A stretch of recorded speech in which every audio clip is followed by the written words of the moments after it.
Hi, and welcome to the Health for Life podcast for those who want to build strong trucks and strong bodies. This is Kevin Muniz and Maya Hickman, your wellness team, bringing you practical tips and tricks to improve your health. Hello, everyone, and thank you for listening in.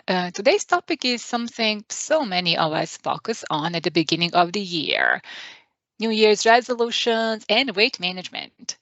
It is a well known phenomenon that the gym memberships skyrocket in January, and then we start to see the new diets and, beginning all the other new activities the January 1st. Yeah, so statistically, gym memberships increase about 12% in January, and that's no different here at our local NRV gym. Unfortunately, they tend to drop off by late February or early March. So our goal today is to discuss what small, sustainable changes that we can make to help you lose weight, if that's your goal, and maintain a healthy weight and be well and healthy in the new year. Now, of course, we are not saying there's something wrong with New Year's resolutions. Quite the contrary, they can be very inspiring and they can motivate us to work towards our goals.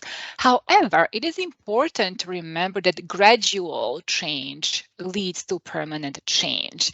Putting too much on our plate initially can be overwhelming and increase the risk of giving up on the new healthy habit, which then may lead to feelings of frustration, disappointment, and failure.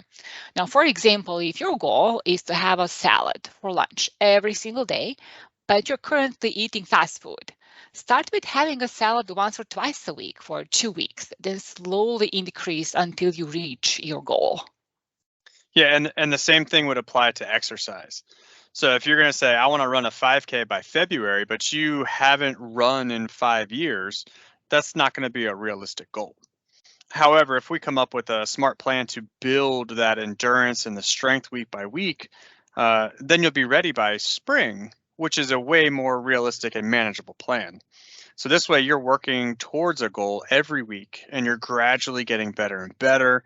And more importantly, you're building your strength and endurance, but you're also building your self-confidence and your self-belief. Yeah, absolutely. We call this in coaching, self-efficacy, and it is so important. And I love the saying, success breeds success. The more we feel that we are being successful at accomplishing the health behavior goal, or any goal for that matter, the more we are likely to stick with it. Also, healthy habits tend to go together.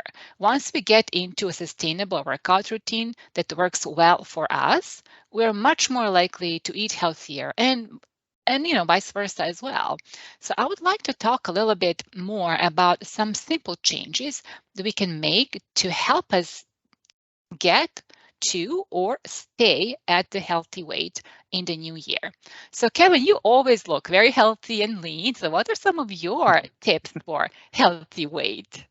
Okay, so if we know that life is going to throw a wrench into your plans, everything's going to be okay. So it's important to get back on track. So just because you had a slip up with 1 or 2 meals or 1 or 2 days, you can get back on it. So some of the things that we really want to focus on are listening to your hunger cues and practicing mindful eating. So eat when you're hungry, but stop before you get stuffed. Mhm. Ideally, I like to have a device-free meal with my family away from those types of distractions of the TV and the phone and all that kind of stuff. So it's really important to focus on the food on your plate, chewing slowly and being present in that moment. Skipping meals is also sometimes used as a weight loss strategy, but this can backfire, as our mind will kind of get into that panic hunger state, and then we tend to overeat, and then we typically choose less healthy food options. Yeah, absolutely. Skipping meals sounds like a good idea, but it really doesn't work really well for most of us. And those are excellent tips, Kevin. Thank you. And this is something I also personally try to follow as well. In addition to that, it's also helpful to plan your meals ahead of time. We're all really busy, so doing some meal prep on the days off can really pay off. And I often suggest making the menu for the entire week, buy what is on the grocery shopping list based off the menu, and then avoid an impulse buy. So, do not go grocery shopping hungry. That is never a good plan. Buy some fruit, nuts, yogurt, a few other healthy snacks, have them in the house, with the ultimate goal of slowly giving your fridge and your pantry a makeover. Replace highly processed, sugary, too starchy foods with better options, like I mentioned earlier, some fruit, nuts, yogurt, veggies, healthy snacks, because we will eat what is available in the house. Yeah, and then another important aspect of the weight management is portion control. So we don't have to measure every bite to ensure that we're not overeating, but simple changes such as using a smaller plate and then filling half of that plate with veggies is an excellent way to control portion sizes. Um, it may also be helpful to avoid putting serving dishes right there on the table because then it's too easy to just go ahead and get seconds. Um, Eating out less is another good strategy, but when we eat out, we can choose to split the meal with someone or just box half of it right away and bring them home as leftovers. Yeah, and a few other helpful tips for eating out is to, skip the bread basket. It's very easy to say no, thank you. Drink water instead of sugary drinks or alcohol, especially the sugary cocktail drinks like margaritas and such. Order a salad dressing on the side. Always order a vegetable and a protein, and then add a little something if you'd like. Maybe check the menu prior to going to the restaurant so you're prepared and you know what your options are, what healthy options you have available. To add to this portion control argument that Kevin mentioned previously, mindful eating, and we talked about this earlier, is a very helpful strategy when it comes to portion control. We all tend to eat when we are upset, bored, busy, or in a social setting, whether we're really hungry or not. So checking in with yourself to determine if we truly are hungry is very important. Something as simple as having a glass of water can give us a few minutes to reassess before reaching out for food. Okay, so now Maya, you mentioned drinking water. So I would like to add that an adequate water intake is not only essential for our overall health, but it's an excellent tool in weight management. There was a recent research study conducted at Virginia Tech showing that drinking water 20 to 30 minutes before eating can help with weight loss. So everybody, let's drink up. Yeah, and drink your water, please. Very important. And also, try to stay away from too many sugar sweetened beverages like sodas, especially, but also juices, even the ones that state, natural, freshly squeezed and such. It is still, sugar.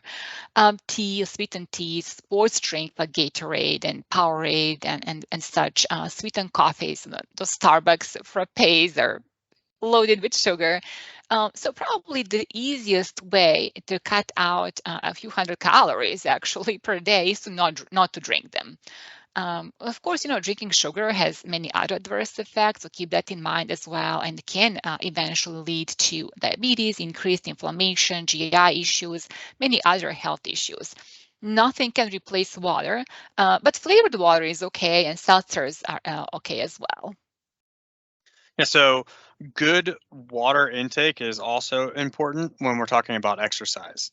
Um, So, talking in the exercise realm, I get a lot of questions in the fitness center about macros, about how many carbs, proteins, and fats they should get. But there's no like one size fits all answer to that question. You could be successful with weight loss on a high fat, low carb diet, but then you can also be successful on a high carb, low fat diet. And the most important thing to do is to look into your lifestyle, your food preferences, your nutritional needs based off of things like your age, your gender, your activity level, and then come up with a balanced eating plan that works for you and that you can maintain over the course of your lifetime. Because we know that, like fad diets don't work in the long term. No, absolutely. And I have to repeat that. That's my mantra. Diets do not work. What we are looking for is sustainability. something that you can do for a long time, ideally for the rest of your life. Diets, and I define diets as a restrictive eating pattern. So regardless of which foods or food groups you choose to avoid, and they truly do not work long term. We have all been there. You get on this newest diet trend, you lose a few pounds, you get off the diet because it's just too hard, unsustainable, and then you regain all the weight plus a few extra pounds. So I would also like to add here that weight loss medications, which have become very popular as of late, and a lot of our members here at Volvo are using them, should also be treated as a kind of a diet, right? It's a temporary thing, something that can help you jumpstart your weight loss while you're using it, usually for a few months, but you cannot be on these medications forever. The results will not last unless they are accompanied with a lifestyle change, exercise, appropriate nutrition, etc.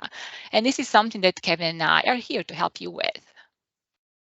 Yeah, and the Health for Life team here at Volvo is here to help you explore these health and wellness visions and to set up wellness goals with you for this new year. So remember that small, manageable changes lead to sustainable success.